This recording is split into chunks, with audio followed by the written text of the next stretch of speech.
Alright guys, we are back, and we have the Datamines, of course, for the brand new 3 Houses and Dagr banner. But before we do that, I just want to take a quick moment to pour one out for my homeboy, Typhlosion. Oh my god, this dude got wrecked today, if you've been keeping up with the news. Oh my god, the memes are killing me though. This is so funny. This is like the funniest thing to happen since the leak started. Alright, so if you know, you know. There you go, that happened to Typhlosion today. But we have, of course, Hall of Forms info. We can go ahead and pull that up. We got a new customization pack. Okay. Alright, what else? We got the stats, of course, for the new characters. Definitely want to take a look at that. And then we have the new skill inheritances and all of that. Okay, so why don't we start over here with Hall of Forms, and what do we have going on here? So, of course, it's a Sword of Seals theme. So we have the Duo, Idun, and Fa, the one from Spring. We have a Legendary Lilina. We have Legendary Fa, and then we have Murdoch. Ooh, okay. Alright, now Murdoch, of course, is a pretty high-scoring GHB option. So he's actually not too shabby to have in here. You can definitely pick up some good stuff for him. I don't know if Shield Fighter is available yet, though. Like, that would be definitely something you may want to consider giving him. But I don't think Shield Fighter is in Hall of Forms yet, unfortunate as that may be. But otherwise, he's still like a really good armor unit. Oh, also, he's going to miss out on the new armor skills from the Halloween banner, too. Like Far Save 4, Near Save 4, and like all those crazy skills for armors we got on there. So yeah, actually not a good time for this guy to be running, unfortunately. Otherwise, he would have been a really great Hall of Form unit. Okay, all those things apply to Idun as well. You're not going to be able to get Shield Fighter or Far Save and Near Save 4 or the new Dragon Scales skill as well, which is pretty good. So, really bad time for these armored units to be releasing. Lolita is okay. She's still got her built-in Hardy Bearing, which right now she's the only relevant unit that has that. Until, I guess, Summer Micaiah refines. But yeah, she's like kind of good, but she's also not good enough. So make of that what you will. Legendary Fa, on the other hand, I think might actually be the best unit here, all things considered. She's actually not that bad of a unit. She can definitely run stuff like Lagoo's Friend and Breath of Life 4 and so on and so forth. She actually got a lot better, and of course Distant Bonus Stubbler as well is another good option for her. So just being like a dragon type unit right now that has inbuilt Miracle on a pre-charged special is very good. So you can definitely get away with running her at the current time. She's not a bad unit. So there we go with Hall of Forms. It's not bad, but these armored units definitely released at the wrong time. Okay, so for the customization pack, what do we have here? Need a Valir theme. Okay, so this is going to be a summoner support background. So this one's for the characters, and then this one is for S-rank support. I like the green glow and the full moon in the background there. It kind of gives off some Halloween vibes a little bit. Yeah, this one's pretty cool. This one's not too shabby. Not a bad background, but again, it's $8.99 and you get 22 orbs. If that's worth it to you, then by all means. But it's not the best orb to money ratio that we've seen on one of these. Okay, so now for the stats of the new characters. This is very low resolution. Let's see if we can fix that. All right, let's actually click on it here, and there we go. We get some better resolution now, but it's way too big, so let's just lower the size there for a sec. Okay, so what do we got going on here for stats? We'll start with the brand new Aided Dagr. Okay, so we got 41 HP, 46 attack, or 46 attack, 48 speed. 38 defense, 31 res. Alright, so overall 204, which is pretty good. For infantry melee, I think that's about as high as it gets. That actually might be the highest infantry scoring unit in the game right now, besides like maybe one of the random dragon type units that have released since Choose Your Legends 8. But I'm not really keeping track of that too much. So she scores really good. That's all that needs to really be said. Alright, Boons and Banes, we have minus HP. Nothing on attack. We got plus speed. Plus speed is good. Nothing on defense. And then... hold on, is that minus res? That might be minus res. Yeah, that's minus res. So minus HP, minus res, and then plus speed for Dagr. I think Dagr is actually a pretty good unit. She's basically just Mythic Dagr, but better. Like Mythic Dagr that fused with Attuned Sheeta. So she's definitely a very good unit and can definitely find a role in the meta right now. The problem is she's not doing anything different from what we've already seen. Like, we already have Attuned Sheeta. We already have Mythic Dagr. So putting them together is definitely good. It's just that it's not good enough to warrant summoning, in my opinion. If you like her artwork, though, if you like the theme of the Aided Heroes, if you want to get that bird accessory, then by all means, knock yourself out and try to summon her. But if you want, like, the best possible advice, I would say definitely a skip. Okay, next up we have Marianne over here, who has Blut Gang, the best red tome, apparently. Yeah, why bother with tomes when you could just run a sword that's in disguise as a tome? So we have here 37 HP. We have 46 attack, 40 speed. Yeah, 16 defense, and then 45 res. She's actually a lot faster than the other Marianne, the Blue Tome Infantry Marianne, which is... But Brave Marianne wasn't too slow either. She was actually a fast unit. So it's kind of like they don't know how they want to build Marianne. Like here, she's not fast. She's not slow. She's just like in the middle. So yeah, 184 BST overall. She is a flying red tome, of course. And then for Boons and Banes, we have here minus HP, of course. Yeah, nothing on attack. Would have definitely liked to get plus attack on her, but we don't have it there, sadly. Got nothing on speed. We got... I think that's nothing on defense, and then plus res. Okay, so res is the only boon that Marianne has. That's kind of awkward. I would have liked for sure to get plus attack on her, because the way her weapon works, her arcane weapon, it really plays up the AoE factor. It's a really great weapon. It's really good for inheriting on your other red tome units. So she's got a great, fantastic weapon here. Her fodder is okay as well. She's got a new B skill, which is really good, but the restrictions are kind of crappy, which we'll take a look at later.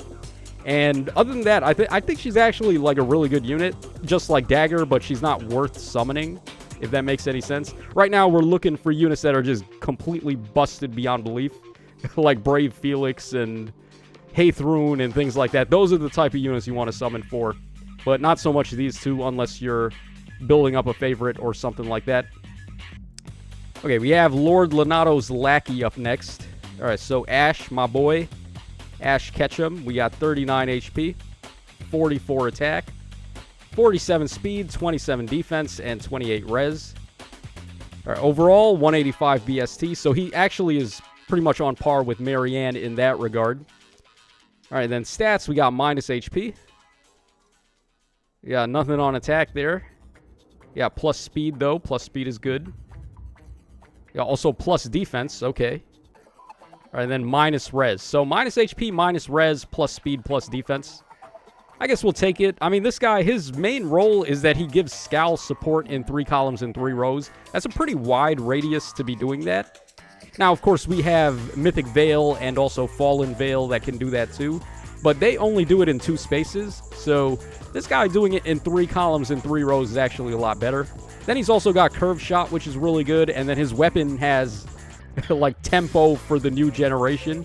It gives him Rally Spectrum Light, and then it inflicts Scowl on the enemy. So kind of like just a better version of tempo. Then he's getting a lot of true damage based on speed and stats based on speed plus 5 and so on. So he's actually a pretty good unit, believe it or not. I feel like a lot of the Ash units have just been surprisingly very good.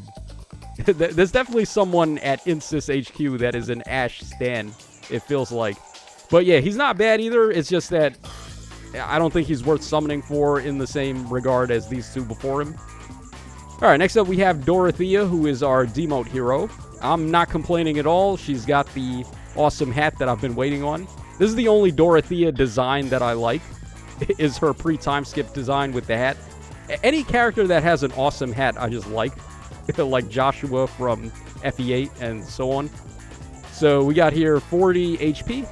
We got 40 attack, 36 speed, 17 defense, and then 45 res. That's a lot of res, actually. I don't remember Dorothea having that much res. Like, was she a res beast in 3 houses? I don't remember that being the case. But we got 178 overall for the BST there. Very low, but she's a dancer, so that tends to be the case. All right, we got minus HP there. Nothing on attack.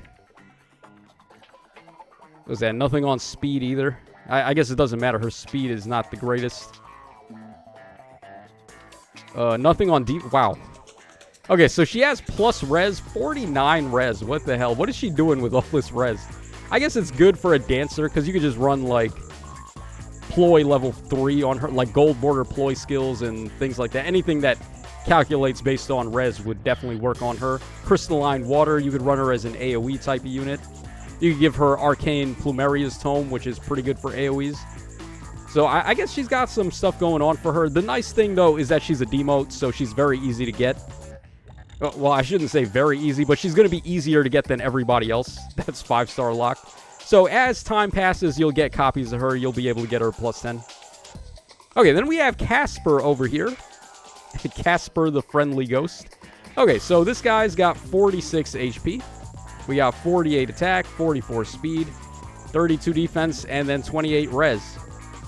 So 198 overall, pretty good scoring, honestly. I think he's on par with Panette, actually. And this guy is going to be an instant demote, so that's actually pretty good. Now, stat line-wise, let's see here. We got a lot of attack to work with. Speed is okay.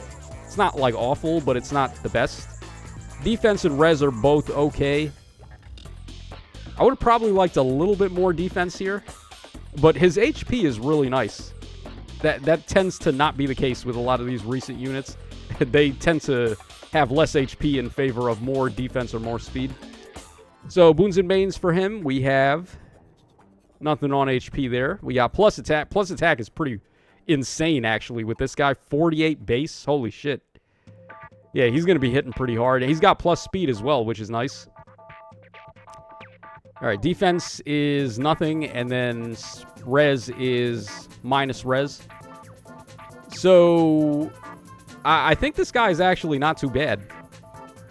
I would have to compare his stats to other infantry axes, but, like, we literally just got Panette, who a lot of people probably built already. She's another infantry axe type. We have just way too many axe, like, merge projects going on right now. Marni is an axe as well.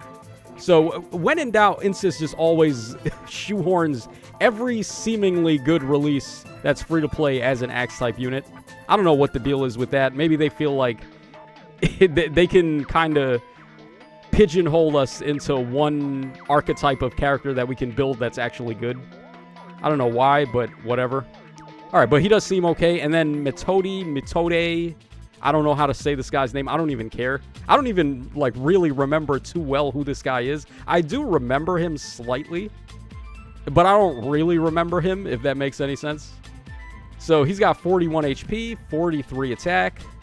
He's got 47 speed. He's got 35 defense and then 26 res. So overall of 192. He's an infantry colorless dagger. Okay. So he's basically competing with Pon then. All right, and then boons and banes here we have. All right, can't tell. I don't think that's anything on HP there. We got plus attack, though. Plus attack is good. You know, also plus speed. Plus attack, plus speed. Looking good. All right, nothing on defense. And then we got plus res as well. Really? Okay. Plus attack, plus speed, plus res. Sure. So what is this guy up to? Shrewd Braggart, huh? Okay, what is this guy capable of? Let's take a look. All right, where are these skill inheritances? Let's see here. Okay, speed cantrip at 4-star for Dorothea. That sucks. We would have preferred infantry null follow-up instead, but I guess it is what it is. At least that's available now in the 4-star pool. Okay, Casper has upfront axe. We got Moonbow there as his special. We got speed and defense finish. Okay, so they're actually giving finish skills out now on demotes, which is good. And I'm not talking seasonal demotes, but regular demotes, which is very nice. And then he's got Brash Assault 3. Okay, so this guy, what is he up to? Gainful Dagger Plus. What in the world is that? At start of turn, if unit's HP is over 25%, grants null follow-up and null panic to unit. At start of combat, if unit's HP is over 25%, grants attack and speed up X to unit during combat, where X is the number of bonus effects active on unit, and penalty effects active on the foe, excluding stat bonuses and stat penalties times 2 plus 5. That's kind of familiar. Where have I seen this before? I feel like I've seen this effect before. That seems very familiar. What is that, like White Wind Bow from the Wind Tribe Catria? I think her bow did the same thing. I think so. Don't quote me on that. I'm not 100%, but that would be my guess. Okay, then we have Blazing Flame there. We got Sorcery Blade. And then we got Poison Straw. Oh, boy. All right, so, yeah, one step back, one step forward, 2 steps back with this guy. He doesn't even have a preference weapon, man. His stat line was actually not too bad. If they had given him a decent preference dagger, he actually might have been okay. I guess it is what it is. Okay, and then Reposition Gate. We actually saw the inheritances for this the other day on Twitter. I don't know why. They tweeted out, like, some of the inheritances for some of the passives on Twitter. And that's, like, the first time they've ever done that. But this skill is limited to infantry and armor. Basically, it's Reposition Plus. It scores 400 SP, so if you're in arena, like, try hard, then you don't have to worry about running double rallies anymore, or Harsh Command, or any of those bullshit assists that you gotta run only for score. Now you can run, like, actual Reposition, which is good. This is not gonna be relevant, though, to most players. And I think, like, what is it, less than 1,000 people actually care about arena? So for them, this is good, but for everyone else, no one really cares. It's not even that much better than Reposition. You just get, after you use your assist, you get Cancel 1. So you can repo and then get out of the way. This does nothing for armor-type units. Like, this is actually awful on armor-type units. So really, this is infantry locked if you want to look at it like that, which sucks. Oh, we don't have the restrictions for the new beast skill on Marianne. What does she have again? Like Sabotage Discord or something like that. But it's only available to flying and infantry type for some reason. So armor and cav are not able to get that skill. It would have been actually a pretty good cavalry skill. But I guess, whatever. You can only give it to infantry and flyers. So there you guys go with that. All right, we took a look at that already. Okay, then we have the artwork for the banner. And I think that's pretty much it afterwards. Like, are we out of here after that? I think we've covered just about everything here. Okay, we have some... Okay, yeah, that's just like RIP. Yeah, so that's pretty much all there is left to talk about now. It's just the artwork. So we already know Dagr's art is pretty fire. This artwork slaps so hard, man. This is so good. Oh, wow, this is really good, too. This special attack, oh, man. I like the rainbow color of the aura coming out of her. And then the bird looks so good. This artwork is just really good. I've not seen a single person complain about this artwork. So there we go for that. And then Marianne's art, it's pretty good. It's just that nobody can tell why that weapon is a tome. All right, there she's making a magic seal. Okay. All right, then we have the injured art for Marianne there. Sure. All right, here is Ash Ketchum from Pallet Town. All right, he's looking okay. For a 5-star exclusive, this doesn't feel very 5-star worthy. This is like demote level art, if I'm being honest. They couldn't have made him look a little better. I don't know. Maybe I'm just nitpicking, but I feel like his art definitely could be a little bit better. All right, then we have Dorothea, who actually has 5-star worthy art, I would say. This is pretty good art. I may not like Dorothea as a character, but I'm not going to deny that she looks very good. Her design is great, at least in the time skip attire. Her design is awesome. I've always liked this. There we get a little butt shot action for some reason. All right, yeah, this is, I mean, I would say this is 5-star worthy. They didn't get the memo. For some reason, they flipped the rarity of Ash and Dorothea. All right, then we have Casper over here. All right, his artwork is okay. All right, yeah, the special attack, the pop could have been a little better on the effect. All right, and then finally, the injured artwork there. I don't think he's a bad unit, though. So if you want to build him, I guess go for it. And then finally, we have this guy here, Metodey, whatever, however you say that. His gloves are the detailing on the leather of his gloves is really good for some reason. What is that face, man? What the hell? Okay. Okay, really, what is that face? Why is his artwork kind of good? What is going on here? They really couldn't have given this guy a preference weapon? Oh, man, like, his artwork is actually pretty good. I'm not gonna lie, this is solid art. And then this one, too, the injured art here. Why is he, like, so into leather? They really accentuated the leather on this artwork for some reason, or maybe it's just me. All right, but there you guys go. We have all of the artwork. That's pretty much everything for this Datamines. So let me know your thoughts in the comment section down below. Again, like I said, I don't think this banner is really anything you need to concern yourself with summoning on, but there are definitely some interesting things to pick up if you are going to go in. So that's going to wrap us up for this one. This is your boy Tacho signing out. So take care, fellas, and I will catch y'all again on the flip side.